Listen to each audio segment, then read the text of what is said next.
您刚才看的这份文件啊，这2天在国内的网上火了，是因为这个文件中间有几个字触怒了整个公众的神经。哪几个字呢？就是人口的社会调剂。大家都知道啊，调剂一般是指物资啊，人口也可以调剂，尤其是刚刚出生的孩子也能被调剂。你想想，这就是发生在我们国内真实的故事啊。这件事情啊，说来有点话长。1989年的时候呢，就是广西壮族自治区全州县的一对农民呢，他们生下了一个孩子，是个男孩。他们当时出生这个男孩的时候呢，是违反计划生育政策的，是生的第7个孩子。1年之后的9月初6，据他母亲讲啊，接受记者采访的时候讲呢，他们这个第7个孩子被当地的计生部门在一家宾馆里给抢走了。据他们自己讲，他们当时已经交了2000块钱的罚款，但是呢，计生部门给他们开的价是6000块钱，他们交不起。估计啊，他们当时正在过着东躲西藏的生活啊，在一家宾馆里被计生部门发现，然后就把孩子抢走了。从此这孩子就下落不明，至今已经是30多年过去了。这对夫妇啊，应该说可能是一直没有放弃寻找自己的孩子，而又没有找到，于是呢，就不断的给当地部门去上访、信访。那么这封信，这封所谓的文件，就来源于他们不久之前给广西自治区啊信访部门写的一封信访函，要求针对当年抢孩子这几个人呢，公安部门对此立案。由此可以推测，他们过去肯定是找过公安部门，要求公安部门另立案，但是未果。他们后来在接受采访的时候也是这么说的。广西自治区的信访局接到这封信访函之后，就把它批复给了全州县的卫生局，并没有批复给公安局啊，而是批复给了卫生局。因为卫生部门跟计生部门在前几年合并了，所以呢，就责令卫生部门给他们进行回复。这卫生部门看到这封信访函之后呢，一查当年的文件，确实有这个依据啊。因为县里在上个世纪90年代的时候就规定了，对于那些超生的家庭，要选择一个抱走之后，由全县统一安排进行调剂。于是就给这夫妇啊回了一封函，而且还讲到了当年呢，出于为了维护计划生育工作的这个工作的开展呢，送完这些孩子没有记录。很多人都没法理解啊，这个其实也好理解，为什么呢？因为在中国啊，这些孩子送到别的家庭，领养家庭是不希望被这些被领养家庭的父母知道的，所以计生部门把这些孩子送走之后，送到那些家庭，干脆自己就没留记录，所以他就这样回复给了这对夫妇。但没想到啊，现在时代变了，信访回复函上了网之后，引起了网络舆论的轩然大波。当地政府一看慌了，马上就把这个卫生局的局长和副局长给停职了，然后公安机关又立马立案了。你想这对夫妇啊，几十年来一直希望公安机关立案，立不了，结果一上热搜之后，立刻就立案了。所以你可见了吗？还是微博办案，微博解决问题。平时你去找政府的正常部门去解决问题没戏，对于普通老百姓。然后呢，广西自治区也成立了专门的调查组。我是觉得这个局长和副局长啊挺冤的。为什么呢？第一，这事情又不是他们干的，30多年前那些人干的，他现在当个局长，你说他背雷了。第二，他们在现在接到这个信访函，也只能查当年的政策依据。那政策依据如果有，他不得按照这个据实来回答吗？他也是实事求是啊，当时县里就是这么规定的，如果发现你家里有超生的，抱走一个，所以他就按照政策当时回复给了家庭啊。然后那调查组说他们呢，说态度不太好，这是啥问题啊？我们的政府部门有几个态度好的？你别的那态度不好的时候，你怎么不处理啊？那上海的大白都打人呢，把人都在街上随便踹倒啊，也没见有关部门出来处理啊。那为什么这个信访函里面回复这个话说是高高在上冷漠就处理了呢？再者说了，这件事情的性质是态度不好的问题吗？你把人的孩子抢走了，拐卖了，你态度好有什么意义啊？那我哪天到你们家去，我说我想把你们的孩子给拐卖走，我对你毕恭毕敬，可以吗？显然不可以。所以这件事情的本质不是态度好不好的问题，而是计生部门这种行为，按照今天老百姓的观点看，这就是拐卖孩子啊，是你政府有组织的拐卖孩子。所以有人说了吗？普通人拐卖孩子抓起来枪毙，你政府拐卖孩子，这叫专卖，孩子专卖，买的放心。本质是这个问题，并不是你工作的态度问题。比如说哪天我要是可以去抢领导的房子，我可以态度非常好，非常非常好，毕恭毕敬，我给他鞠躬。你要让我抢房子，可以吗？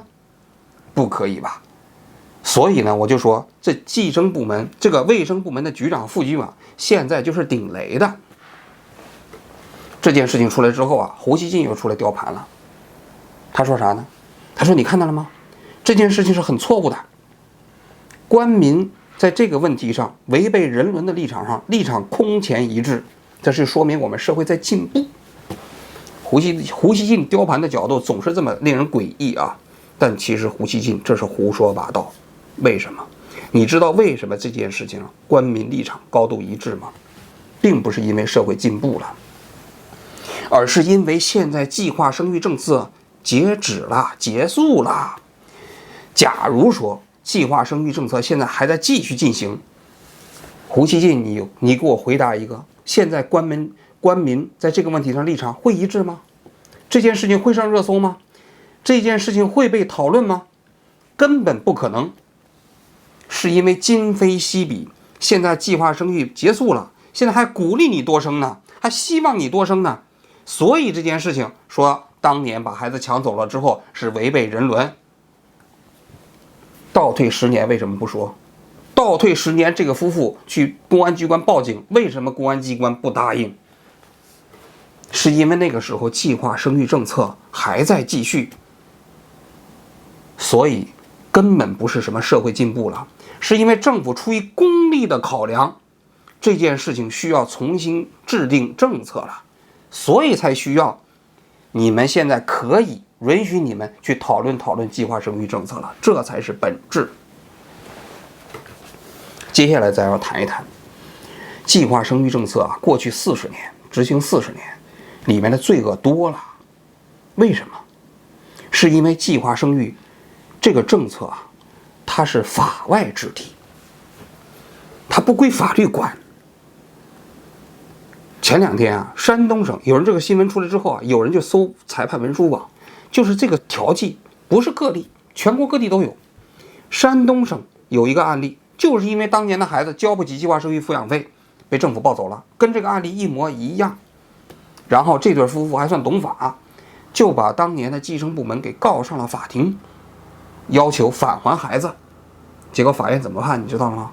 说这不归法院管，就你诉的内容啊，法院不在法院诉的范围。什么意思啊？就是计划生育是法外之地，就是我说的。计划生育是什么？计划生育是基本国策，我们当在国内做记者的时候都知道，计划生育这个领域是报道的禁区，所有涉及计划生育的问题你都没法报。为什么？因为你如果按照我们正常的新闻的标准，你去看那里面极其黑暗，打人的、抢人的、关人的，把人直接塞到车里送到医院去做人流的、带环的，恐怖吧？非常非常恐怖，但是不能报。从法院角度来讲也是一样啊。为什么？因为如果按照法律来这个框架去处理计划生育的话，你会发现计生部门的每一个行为都是违法犯罪。我也替计生部门说一句话啊，他们不违法犯罪，他其实那个工作根本没办法办。你比如说对一个农民，他就想着生，国家要逼着你的计生部门说你必须不能让他生啊，他怎么办呢？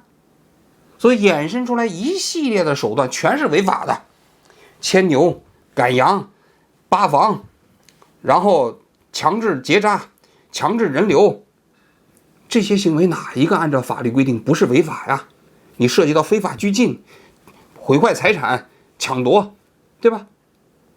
所以法院没办法，法院只能说这事儿不归我诉，你要让我诉，我没办法弄，我没法处理。说句实在话，在过去的40年里头，类似这种所谓的社会调剂，今天我们看来觉得完全不可理解，这在当年绝非个案，非常普遍，只不过没爆出来，你不知道。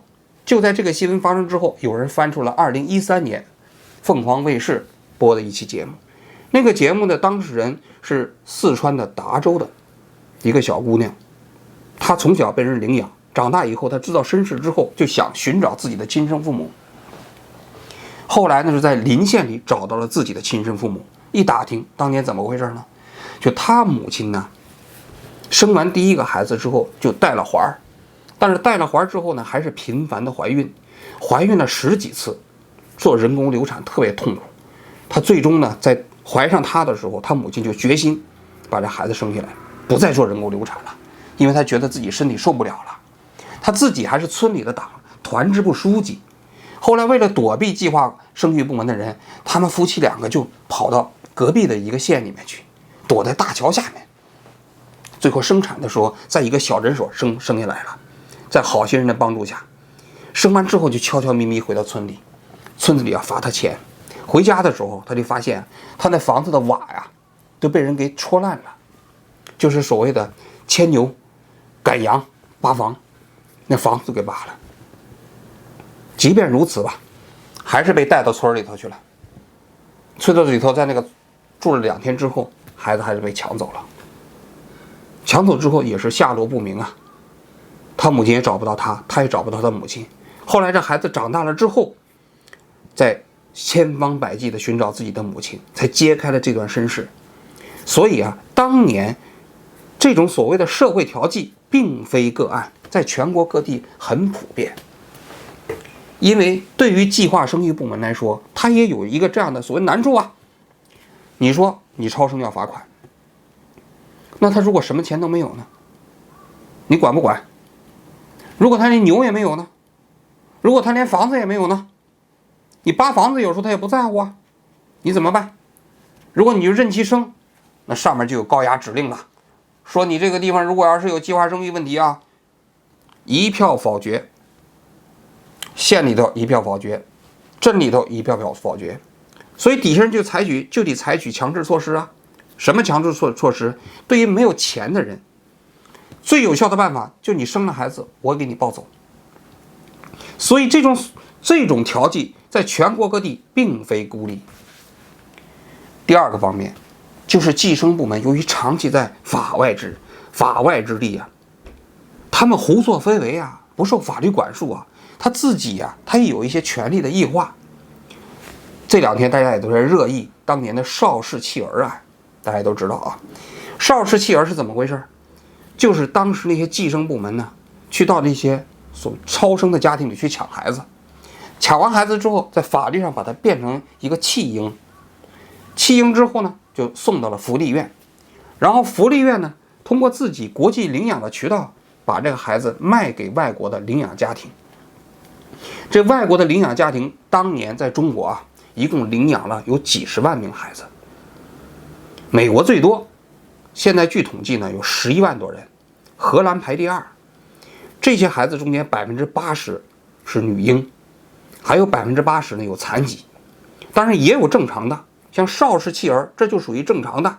为什么呢？因为它形成了一个利益链，就是这些计生部门抢一个孩子送到福利院，福利院给他们1000到3000块钱，而福利院的人呢，卖给这些国外的领养家庭呢，每个孩子可以收3000美金。当年3000美金挺大一笔钱，你想在这个过程中间，每一个环节都牟利了。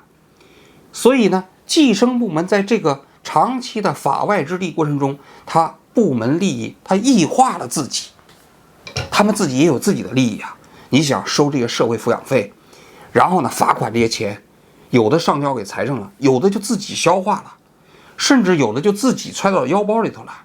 所以他这个过程中间，他的行为也异化了，他们就直接变成了赤裸裸的贩卖婴儿中间的一个环节。这个案子查处之后，那些人没有一个人进了监狱，只不过受到了一些党纪处分、政纪处分。